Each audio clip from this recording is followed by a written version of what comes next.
Ahoy, ladies and gentlemen! Welcome to the Hard 100, the video series documenting the culling of my collection down to a mere 100 games. My name is Billy, and today we are going to be talking about a game that I got a long time ago because of a book. There is a book that came out, 100-ish so years ago, called 20,000 Leagues Under the Sea by Jules Verne. In this book, you have a gentleman who basically gets kidnapped and goes on all sorts of kind of episodic adventures. It's very long and a lot of details of fish and plants and all kinds of underwater stuff. It has a guy punch a shark, which is cool, and then a big fight with the Kraken that I'm sure you've seen in movies. And here's a fun little thing for you to tell all of your friends to seem super cool at parties. The title, 20,000 Leagues Under the Sea, is not actually a reference to how deep they go underwater, but how far they travel while underwater. Who knew? So today I'm going to take a look at a game that is solo only. There's a co-op mode in it, but I didn't try it because the game was originally made as a solo experience, and that is how I solo experienced it. Today we are talking about Nemo's War, 2nd edition. Nemo's War by Chris Taylor and Victory Point Games is a solo slash co-op-y style adventure where you are basically going through the events of the novel. You are going through the seas on the Nautilus on various adventures trying to do something. It's kind of unclear exactly what you're trying to do. But really what you're trying to do is not lose. You lose any number of ways. You lose if you lose too many crew members, if your ship takes too much damage, if there's too many ships on the board and the country's looking for you, they catch your ass, and then you lose. At the beginning of this game, what you do is you pick, I guess, a version of the game you want to play, from exploring to anti-imperialism to anything in between, and these are basically Captain Nemo's motives. Captain Nemo's, for those of you who don't know, is kind of the dude from League of Extraordinary Gentlemen who has the big crazy ship that you're on. The book does a really good job of making you feel for him as a character, and the game really puts you in the mindset of Captain Nemo, going through all the different places and flipping over event cards to drive some kind of a story.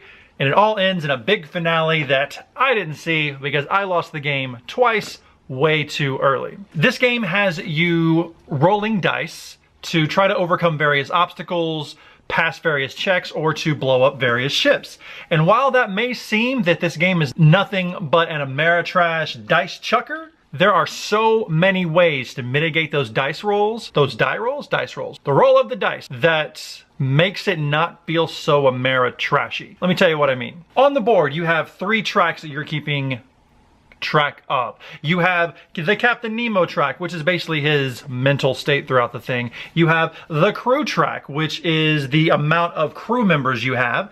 And you have the hull track, which is basically how much damage your ship can take. In any given scenario, be it battle or an event, you can wager a bit of any one of these tracks to add numbers to your die roll. So if I want to go into a fight, I may wager 2 crew member to give me a +2 on my roll.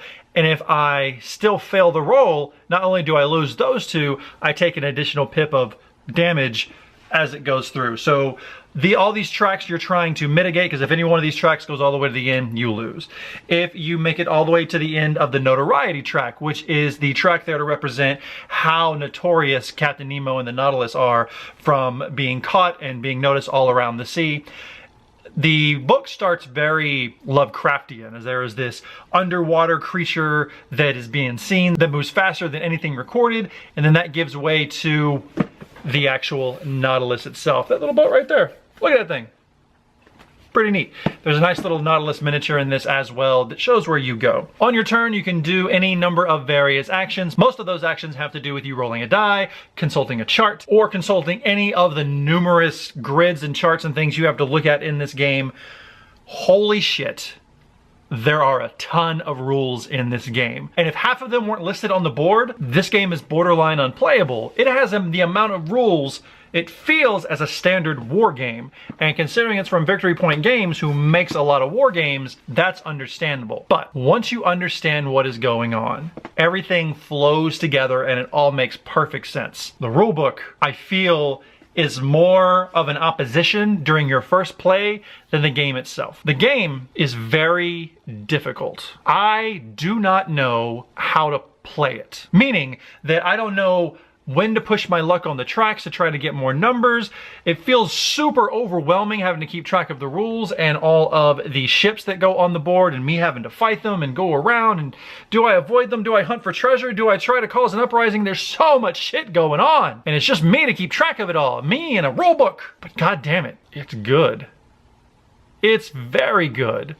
It's just me on my own. I want to turn on some music. I lost this game twice, and I have something unique with this co-op that I haven't had with the co-op before. Even something like the Grizzled, which is something I absolutely love. I don't feel the need to beat it. I feel the need to play it. This motherfucker right here, I want to whip this game's ass one day, and it wasn't today or the day before, but I'm not gonna let this game beat me. Housekeeping. It says 1 to 4 players. There's a co-op and a competitive mode. I haven't played it. The game was made solo because this is the 2nd edition printing. And I also got the expansion from the Kickstarter recently, which is just a few extra upgrades for your ship, which now that I've played it a few times are absolutely necessary. Every fucking action in this game is necessary.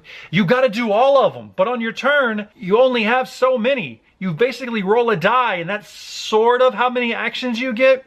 You have to compare the 2 dice, and that's how many actions you get. And you may think, well, that's fucking random. I don't want to get 1 action. But you can save some over in the next round, and you have to kind of count on doubles sometimes to slow things down. And there's a percentage chance of how many actions you may get. So there's a very big chance that you'll get 3 actions, and a very small chance you'll get 5. It says 1 to 4 players. It's a solo game. Ages 13 plus, yes. Not because of theme necessarily, but for complexity.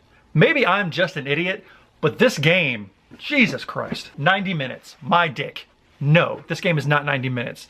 The first time I played it, it took like 3 hours of just painstaking referencing rules, doing everything like that. And the second time I played it, it was like 2 hours. It may get lower the more I play it, but if you're buying this game brand new and going in and you don't really play it a lot, maybe you play it once every couple of months to refresh your rules, that 90-minute mark, it's gonna be on the other side of that. But if you are the type to dig into a game, 90 minutes, you're gonna be kind of on a roll after a while. Developed by Alan Emmerich, art by Ian O'Toole. The art has a very, that's good scrimshaw kind of look about it, which is really, really nice. It has a very old-timey 1800s whaling Moby Dicky kind of Jules Verne sort of vibe about it. So the motive that you pick at the beginning of each game will determine how much victory points are worth. So in the Explore, which is the recommended starter, it says that warships aren't necessarily worth as much, but going through various locations and finding various wonders are worth a lot more because that's actually what you're there for. Now, whenever you do blow up a ship, it's very, very cool. You can either use that ship for the victory points in what's called a tonnage or tonnage, I don't know how to pronounce it, and then you're kind of filling up a grid to get a maximum amount of points, and you are blowing up a lot of ships. Or you shoot it over for salvage, and when you put salvage on the side, and that's what you spend in order to get upgrades for your ship or in order to repair your ship. In a very thematic turn of events, you can attack ships multiple times in a row if you attack the right way. However, the moment you take one for salvage, you can't attack anymore. It'll take another action. And that's reminiscent of you attacking the ship and then stopping to salvage the ship. Everything is crazy thematic. It's so thematic, it did what my Lovecraft games did, and it made me read a book to understand all the references. I have another game up here, Moby Dick, or the card game that I kickstarted a long time ago. And this game is beautiful, it's wonderful, we'll talk about it one day. But I researched a whole bunch of stuff about Moby Dick because I'm not reading that book, but I wanted to know what they were referencing, and this is the same way. I wanted to know the story, so when I got it, all the little references I understood. So whenever you draw an event card in this, oh, I remember that from the book. Oh, I remember that from the book. I'm not saying you have to read the book to play this game, but if you're gonna spend the eternity it's gonna take for you to not only learn the game, but get good at the game, why don't you read the book? Book's not bad. Look at that fucking shark. He punches and stabs a shark in the fucking nose. That's awesome. It's very, very cool. Everything in the book is there. The game is tight. It is difficult. It will not beat me. So with that being said, this game, Nemo's War, 20,000 Leagues Under the Sea, Mobilis in Mobili, is in the hard 100 until I destroy it by beating it so many times that it's not even a challenge anymore, which may be later rather than sooner.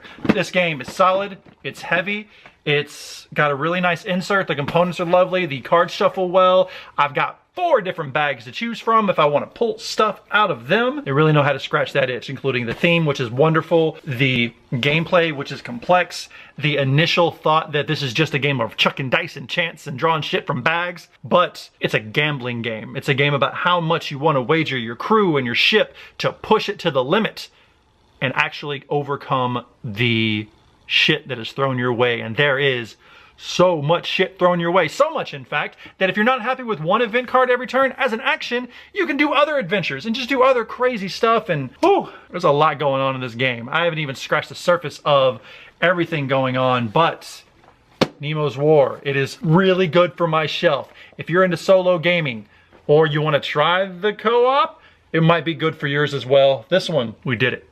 Again, thank you so much for joining me on this latest edition of the Hard 100, editions, what the kids are saying on the streets. My name is Billy, you are the people, and this has been the Hard 100. Thank you so much. Peace out.